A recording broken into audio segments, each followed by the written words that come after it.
The Millionaire's children cried every night until the housekeeper did something incredible. For 8 months, only one thing remained constant at the Silvera mansion: the crying. Tomas and Luan, Renato Silvera's twin boys, had never known silence. From the moment they were born, they wailed as if carrying a pain they couldn't even name. They cried by day, they cried by night. They cried in the arms of seasoned nannies. They cried lulled by expensive toys. They cried even after bottles, baths, medicine, or promises that everything would be all right. 12 women tried. All of them quit. The latest left that afternoon in tears, saying she'd never experienced anything like it, that the babies seemed to be calling for someone who would never come. Renato watched another employee go without surprise. He'd grown numb. In fact, he could barely remember most of their names. Renato Silvera was the kind of man who commanded respect through power, but inspired no affection through absence. A celebrated businessman, pragmatic, tireless, and a man paralyzed since the day his wife, Aurora, died in childbirth. She was gone. The twins remained, and to him, that had never seemed fair. For months he'd convinced himself it was just a phase, that the boys would calm down, that the pain would subside. But what grew wasn't silence, it was emptiness. The mansion, though lavish, felt abandoned, as if no one truly lived there. The nannies said it was psychological, the doctors said it was normal, the agencies said it was impossible, and he pretended not to hear. That afternoon, Carmen, the housekeeper who'd been with him for decades, delivered the news. No one else wanted the job. The agencies were rejecting the house. They called it cursed. Renato's name, once among the most powerful in the city, was becoming synonymous with an incapable father. Before he could respond, Carmen mentioned a woman at the door. She wasn't a nanny or caregiver, just a plain maid with experience around kids. She insisted she could help.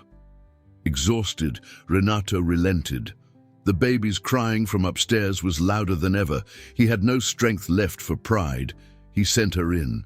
Valentina Reyes was different. She had a steady gaze, confident posture, and a calm that contrasted sharply with the household's chaos. She said she'd raised her brother after their parents died, that she knew how to recognize the kind of crying that no bottle or toy could soothe. Renato remained unimpressed, but there was something about her presence he couldn't dismiss, and when she asked to go upstairs and see the boys, he allowed it. What more could he lose?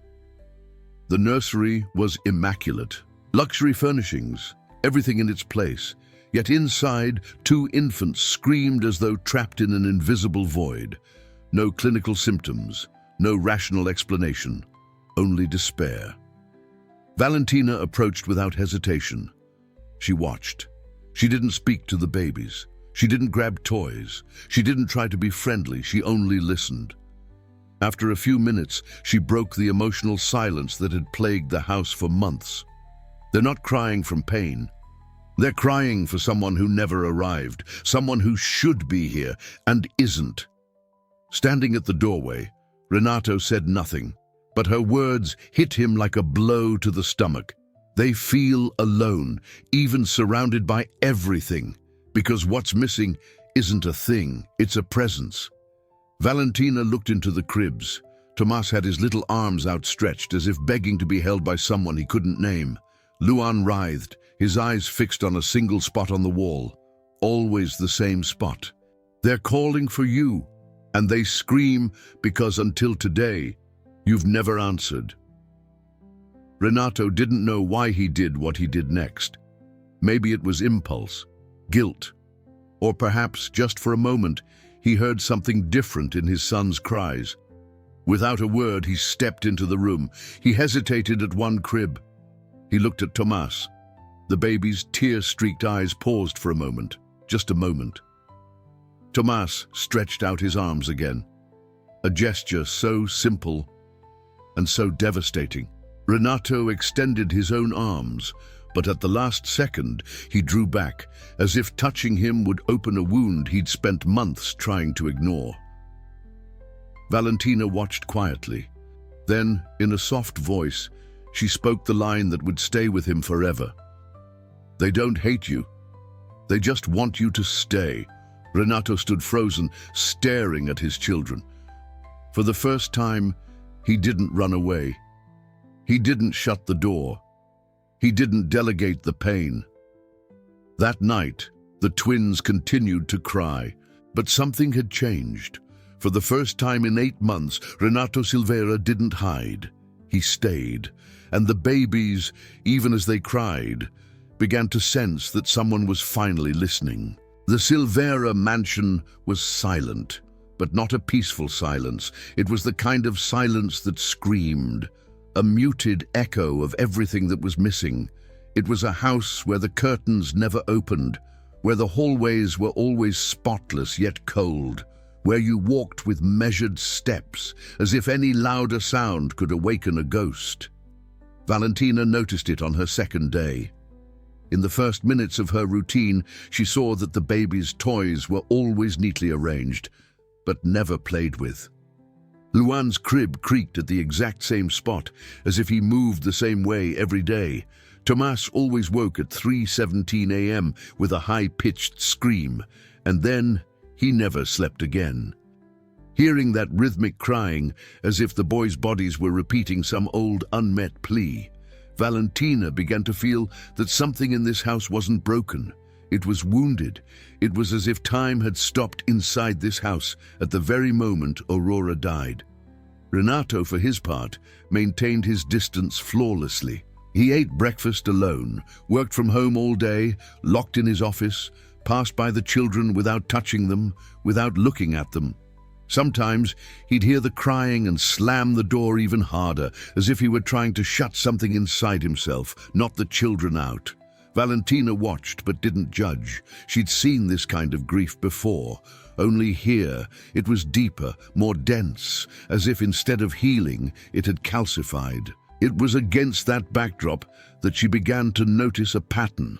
One afternoon, while rocking the twins in her arms, a thing Renato had never done, she realized both boys were staring fixedly in the same direction, always the same corner of the wall, always the same spot. Valentina followed their gaze. The plain white wall separated the nursery from another room she had not yet seen. She felt a strange chill. Later, she discreetly asked Carmen, "What's on the other side of the baby's room?" The housekeeper hesitated. After a few seconds, she whispered, "It used to be Aurora's room. No one had entered it since. The door had been locked the day of the funeral. Renato never allowed anyone inside. All of his wife's things, clothes, perfumes, diaries, personal belongings, remained exactly where she left them, as if, in some twisted way, that death had never really ended." Valentina felt the weight of it immediately. A suspended, frozen grief, now manifesting as 2 infants crying without understanding why. She wanted to ask more, but Carmen only said, "Better not bring this up with him, not yet." But Valentina knew it couldn't stay buried, because the babies were staring at a wall, but maybe they were looking beyond it, sensing something every adult in this house had decided to forget. That night, the twins cried with renewed intensity. Renato appeared in the doorway, frustrated, as always, but this time he didn't leave right away. Valentina met his eyes and said calmly, "They don't need more toys or more silence. They need a presence that never came." Renato didn't answer. He just stood there staring at his sons with a weary, almost lost look. And then, in the mirror's reflection, he saw the locked door behind him, as if Aurora, though absent, still lived in every corner of the house. The sound came from the wall. That's what Valentina thought every time Tomas and Luan fixed their eyes on that same corner, always at the same hour, with the same intensity. They weren't just looking, they were staring, as if they saw something, as if they knew, as if behind that white, silent wall there was still life or longing. She observed this pattern for 4 days straight. On the 5th day, she decided to act. Valentina had never been allowed to roam the entire house. But that morning, while Renato was out for a meeting, she slipped down the hallway in silence, stood before the forbidden door. The doorknob was brass, but time had tarnished it. The lock remained bolted. The energy there was different, stagnant, heavy, as if that room held not just objects, but memories no one dared to relive. She laid her hand on the door, and goosebumps raced down her arm. It wasn't fear, it was grief, an old grief, not hers, but still pulsing. Carmen found her standing there in silence and needed no explanation. No one's gone in there since the funeral. Valentina didn't flinch. What about Mr. Silvera? He can't. Not even for a second. He will have to, Carmen, because it's not just us who feel what's locked inside here. The housekeeper hesitated, then handed over a key.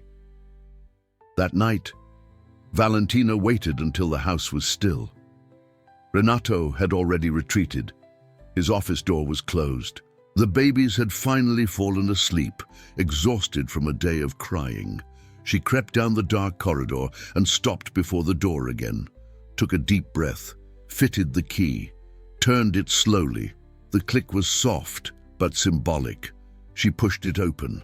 The air inside was still, the scent faintly sweet like a forgotten perfume. The curtains were drawn, but moonlight streamed through a crack, outlining a dresser, a dress hanging on the wall, a shelf lined with children's books. Aurora's room was exactly as she'd left it, frozen in time. Valentina didn't touch a thing. She simply walked in with reverence, took in the details, the dusty framed photos, a notebook open on the desk, a pair of tiny wool booties resting on the bed, far too small ever to have been worn. She sat down for a moment, and she understood. Absence wasn't the problem, silence was. Everything in this house had been silenced, even the love, and that was what the twins cried for every night. They didn't have the words, but they could feel it. Suddenly she heard footsteps in the hallway. Renato! He flung the door open, and for an instant, time froze. His gaze met hers, then darted to what lay inside, the bed, his wife's belongings, everything untouched. "What do you think you're doing here?" His voice brimmed with anger, but it was an anger that protected something else, an anger that masked fear. Valentina didn't respond with apologies. She replied with the truth. "I came to hear what you refuse to listen to, and believe me, your children hear it every day." Renato clenched his jaw. "Get out. Now." She paused a second, then took a step toward him. "You blame them, don't you?" He stared at her as if she'd slapped him. "You blame them for the death of the woman you loved, and that's why you can't love what she left behind." The silence between them was razor-sharp, a duel without weapons, only truths. "If you keep this up," she continued, "you'll lose both of them. They're still so small, but one day they'll understand that their father never really saw them." Renato looked away, not because he didn't know what to say, but because deep down, he already knew it was true. She left without waiting for permission. In the hallway, Valentina paused, looked toward the baby's room wall, and realized something. Aurora had left everything ready for her children. She'd left love where now there was only grief. But for that to reach Tomas and Luan, someone would have to open not just that door, but the wounds locked inside Renato. The chapter ends with him alone in his wife's room, looking at everything he'd avoided for 8 months, and on the bed, what he still hadn't seen, a small wooden box with his son's names etched by hand. He doesn't open it, not yet, but something inside him stirs. Renato stood before the bed, motionless, as if he'd just stepped into an old, unsettling dream, or a nightmare he'd avoided revisiting for months. Aurora's room was untouched. Time inside felt suspended. Her perfume still lingered in the air, delicate, sweet, impossible to ignore. He looked around without touching a thing. Every object was a reminder, every photo, a wound, the vanity, the pillow indented on the side she slept, her wedding ring still on the jewelry tray, a rough draft of baby names on the desk, Tomas or Rafael, scrawled in her looping handwriting. Renato drew a deep breath, but it felt like inhaling in an airless room. Then he saw the box, small and made of light wood. It lay on the bedspread as if waiting for him since the day everything changed. On the lid were two names, hand-engraved, Tomas and Luan. He hesitated. Inside, his instinct screamed the same: leave, run away, close the door. But something had shifted. Valentina's presence, his son's silent insistence, the years spent pretending to be strong by refusing to feel. Renato sat on the edge of the bed, his eyes glistening, his fingers trembling. He opened the box. Inside lay a stack of letters arranged in numbered envelopes, each marked for a year, from 1 year through 18. Beside them, a photograph of the three of them: Aurora, pregnant and smiling, her hand on her belly; Renato, holding her in an embrace, unaware it would be their last portrait together. He opened the first envelope. For when they turn 1. The letter was handwritten in Aurora's steady script, but from the very first line, her voice came alive. If you're reading this, I'm no longer here. And if it's you, Renato, reading, breathe. I know it hurts. Renato stopped. His heart felt lodged in his throat. The choice was mine. I knew the risks, and still I said yes, because giving my life for 2 babies I hadn't even met yet was the greatest act of love I could summon. You may feel anger, you may feel broken, but please, don't take it out on them. They are not to blame. They are the gift. They are the continuation of us. Renato could no longer read aloud. The words blurred under his tears. Take care of them. Even if you stumble at first, even if it takes time, hold them, touch them, love them, for me and for you. The letter ended with a line that cut deeper than any other. You have always been strong, but now you need to be love. Renato wept as he hadn't since the funeral, but this time it wasn't just grief.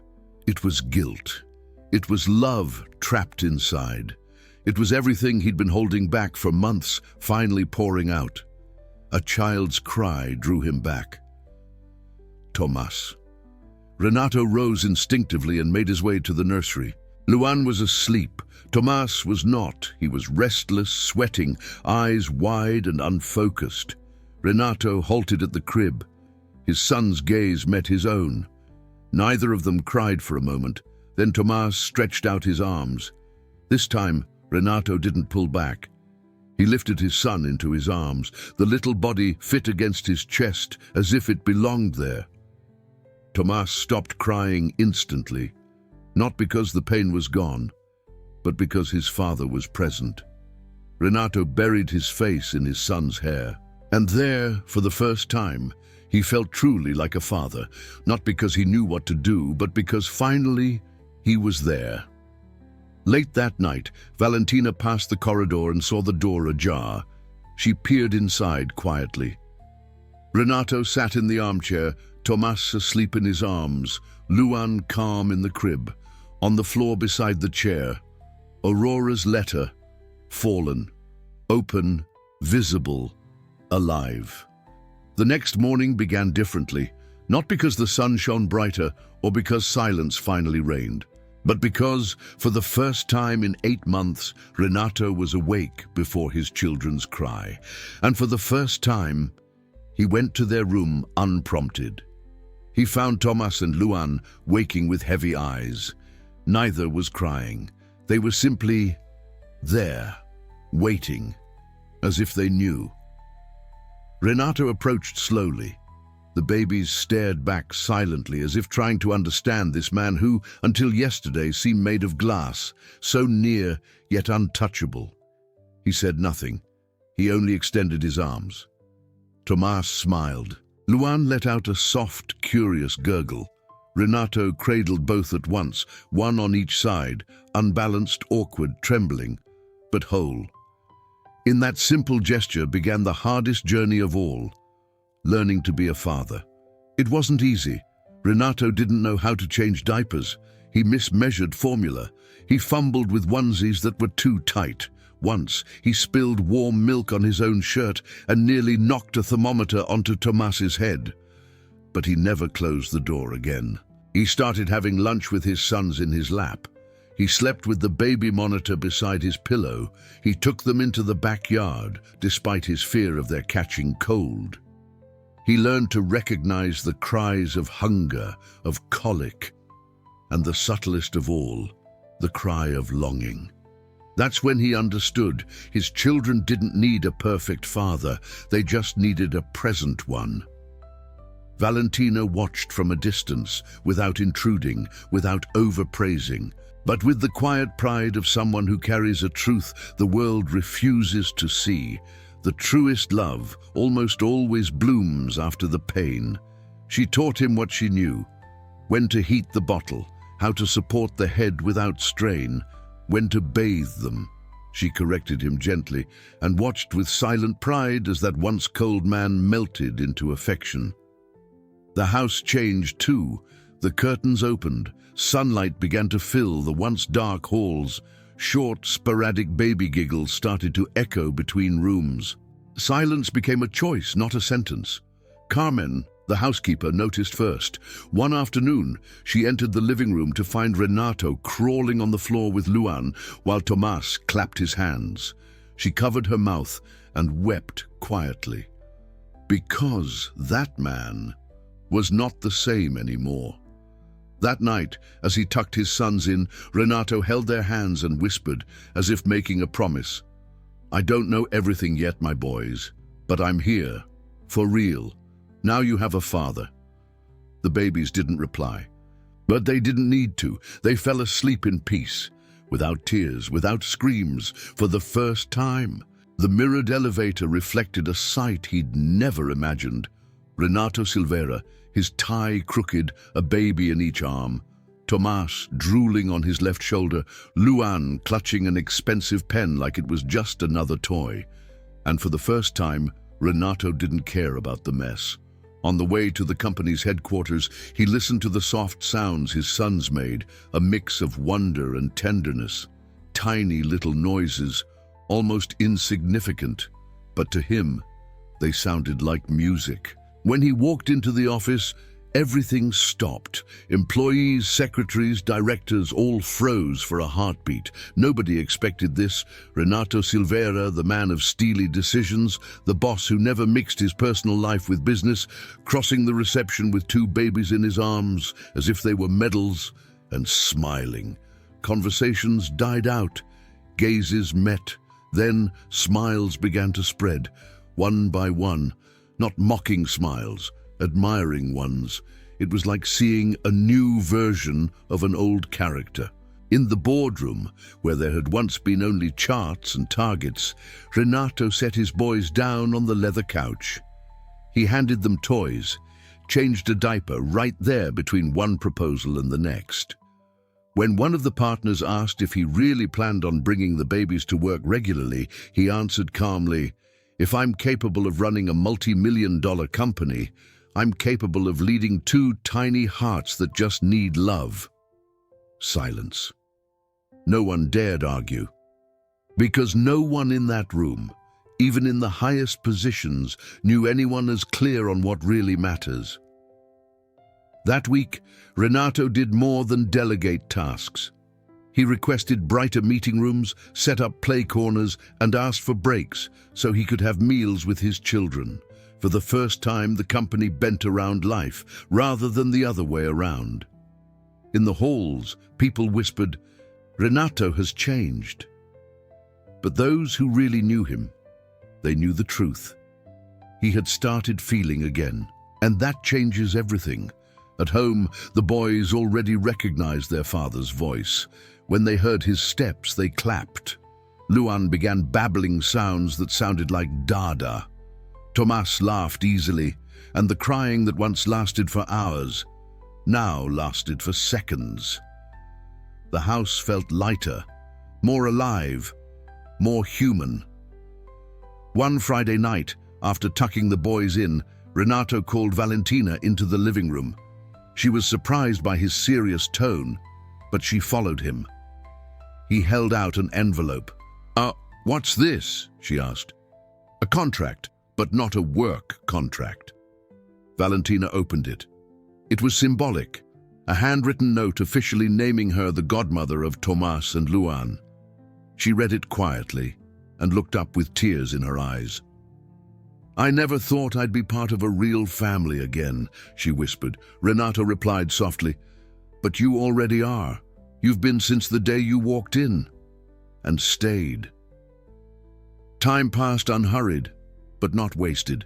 6 months after that first letter, days at the Silvera home were no longer defined by crying, but by sounds that once seemed impossible: laughter, babbling, tiny squeals of childish joy. Tomas and Luan grew full of life. They learned to hold utensils, crawl across the living room, nibble on fruit and toss toys on the floor just to watch their father pick them up and laugh. And Renato was no longer the same man. He no longer needed to hide from who he was or run from how he felt. He learned to simply be there, with mistakes, stumbles, sleepless nights, but whole. On Aurora's birthday morning, the house was silent. Not the silence of sorrow, but of respect. Renato woke early. He dressed the boys in the outfits she'd laid out in the closet, still with their tags. There was no scent of her, no touch, but there was intention. There was love stored. Valentina baked a small cake. A single candle was lit. Carmen stood at the door, tears in her eyes. No one spoke of mourning. That day was about life. Late in the afternoon, Renato left with his sons and Valentina for the cemetery for the first time together. Aurora's grave was immaculate. Fresh flowers lay on top. A framed photo, smiling, pregnant, full of future in her eyes. Renato held the boys' hands as they walked there calmly, each step firm but symbolic. It was the first time the boys had ever stepped foot in that place. And as if fate had marked that moment precisely, Tomas let go of his father's hand and took his first step, alone, wobbly and stumbling, but upright. Luan followed. Renato crouched down, tears in his eyes, and the boys ran, wobbling as best they could, into his arms. Then it happened. Luan babbled, softly, but clearly, "Dada." Renato closed his eyes. He didn't cry from sadness. He cried from gratitude, as if, in that instant, Aurora was there, watching, giving her silent blessing. Valentina approached, placed a flower on the grave and whispered, "They're doing well, Aurora. So is he." Carmen remained behind in silence, because some moments need no words. On the way out, Renato scooped up his sons. He turned back and looked at the headstone one more time, and he whispered, "Thank you for everything. I was late, but I made it. Pain doesn't vanish, but it can bloom, because love, born out of loss, has the power to begin again and rebuild from the very start, with tiny steps and whole hearts." Did this story touch your heart? Let me know in the comments. Have you ever seen love reborn where only pain existed? Share your answer. I'd love to read it. If this message deserves to reach more hearts, leave a like and subscribe to the channel. It helps this story keep touching other lives too.